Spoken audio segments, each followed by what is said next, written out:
The relationship between landlord and tenant can be tricky, but don't let your landlord's supposed superior position distract you from your entitlements as a tenant. Don't sign anything you don't understand. Your tenancy agreement should be in clear, jargon-free language. Also, make sure you get at least one copy of the contract. And remember, at this stage, you can negotiate specific terms with the landlord. An inventory, meanwhile, lists everything in the property, from fixtures and fittings to cutlery, and their condition when you move in, and then again when you leave. Your landlord may offer to cover the whole cost, or you can split it. For added backup, take some photos too. The landlord is responsible for the upkeep and safety of a property. So if any major work needs to be carried out, always contact the landlord first.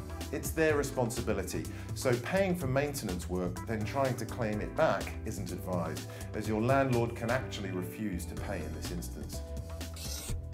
Be sensible about day-to-day things though. Tenants are expected to behave in a tenant-like manner, which in non-legal speak means use a bit of common sense. For example, if the batteries on the smoke detector die, replace them. You should always make sure the property is kept secure, reasonably warm and ventilated. Landlords can use part or all of your deposit to cover the cost of any damage.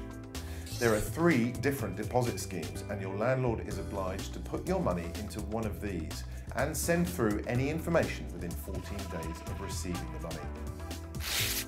Landlords cannot put up rent more than once a year.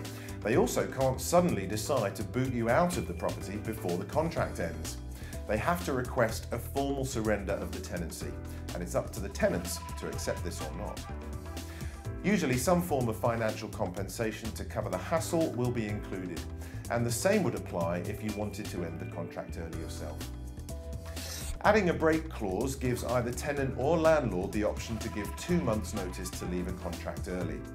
This is fairly simple to add in and can either be done when you first sign your tenancy agreement or whenever your contract is up for negotiation. You're legally entitled to your landlord's contact details and address within 21 days of a formal request. Landlords have to give 24 hours notice in writing before entering your property, but provided they act reasonably, there's no reason you can't allow access on a more informal basis.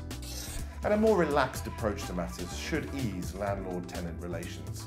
And if you can show your landlord that you're willing to be reasonable and cooperate, then hopefully you can get your landlord on side.